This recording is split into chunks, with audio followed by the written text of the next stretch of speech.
All right, this is a test of the Sigma Art 135mm f1.8 DG lens versus the brand new Canon RF 135mm f1.8 lens.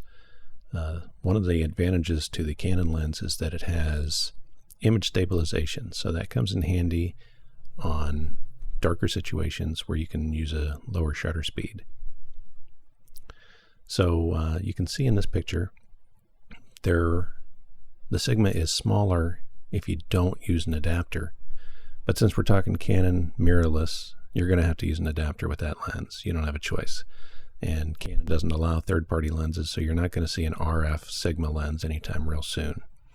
So if you wanted to use the Sigma lens, you're going to have to adapt it.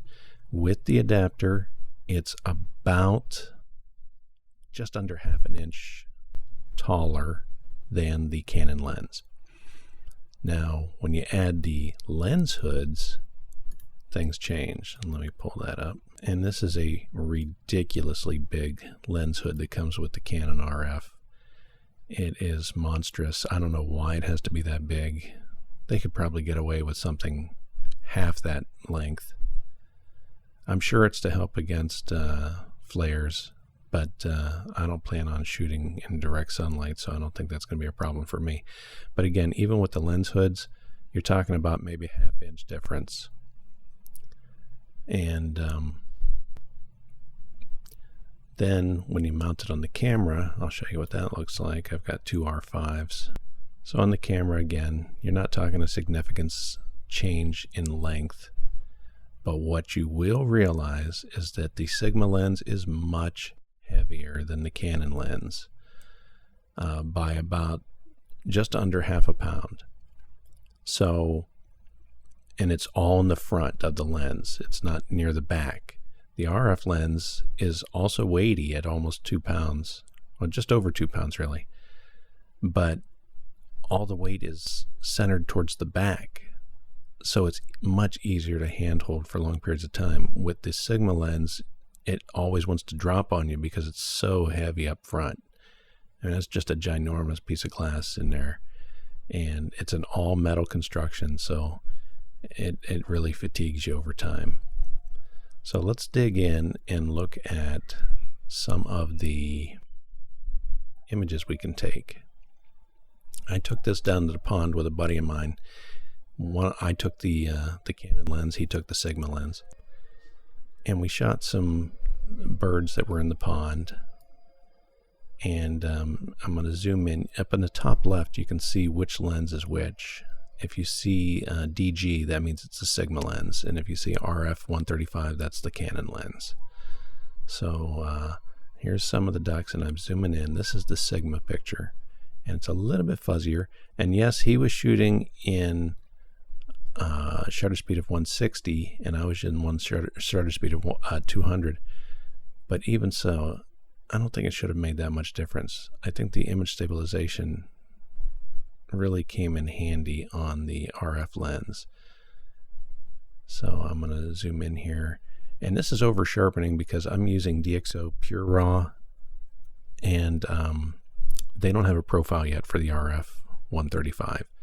So it's actually using, this was very strange to me, I didn't expect this, it's using the profile from the Sigma lens for the RF 135 lens. And so I think that over sharpened as a result. And you're seeing that in the beak. And then when you go on to, we saw a guy walking some dogs, and again, this is the Sigma lens, and you can see that it's pretty sharp, but when you look at the tree in the background, you'll see when I go through this. So this is the Sigma lens, and then this is the Canon lens. Both of them look pretty good, pretty sharp. The Sigma lens is definitely sharp. There's no two ways about that. But when you go into the tree, the Canon lens has the tree looking a little bit more blurry than the Sigma lens, and that shouldn't be. We were standing side by side, And so both trees should be pretty much the same blurriness, but the Canon beat it on that one, and I'm not sure why, but I'll take it. So then we saw this brown bird, and this is the Sigma lens, and again, very sharp, great looking picture. I noticed that the Sigma lens tended to be a little bit more on the warm side than the Canon lens too, and had adjust tint on a couple things, but these are straight out of camera. I didn't adjust color or tint on any of these. And then this is the Canon lens. Again, both lenses are sharp, no doubt about that. But you got an advantage with the image stabilization on the lens plus in the body, giving you a little bit more advantage on shutter speed. And then we decided to take pictures of each other. This is with the Sigma lens. That's me. And my buddy took this one with the Sigma lens on the Canon R5. And if I zoom in on the eyes, you can see what I mean about the advantage of the image stabilization. It's not quite crystal clear. And to me, this, you can chalk this up to being non-image stabilized. So then if we go back to his picture, this was taken with the RF 135, also on an R5, and zoom in on his eyes, everything's tack sharp. And, you know, we're both professionals. We both hold the camera real steady. And I'm just going to chalk this one up to the advantage of the image stabilization in the lens. But you can also see that the backgrounds are just buttery smooth. They're melted away. You don't know what's back there. It could be anything back there. You're not going to know what it is. So then I brought it in the house and just took some pictures of my mannequin. And I found something interesting. I didn't realize it at first. But when I started filming this picture of the mannequin, I noticed something in the... I was using the LCD panel, and here you can see what I'm talking about. This is first the Sigma lens. Now, when I press the shutter button down, you see a rectangle, and it doesn't go all the way to the edges.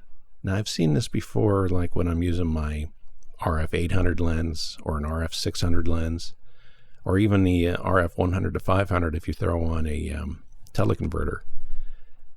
It will make the focus area smaller.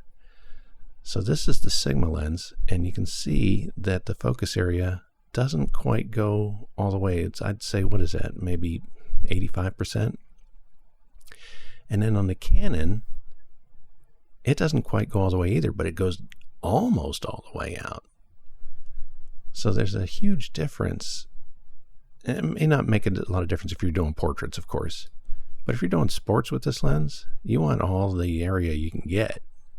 And with the Sigma, you're limited to a smaller area. So that's something to consider.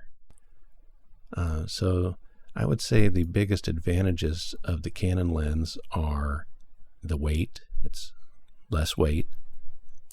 The it's more back balanced, so it's less fatigue on your arms.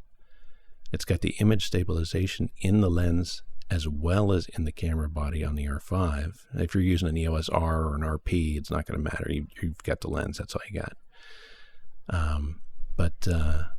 And the disadvantages, I haven't found a disadvantage to the Canon lens yet. So both lenses tack sharp.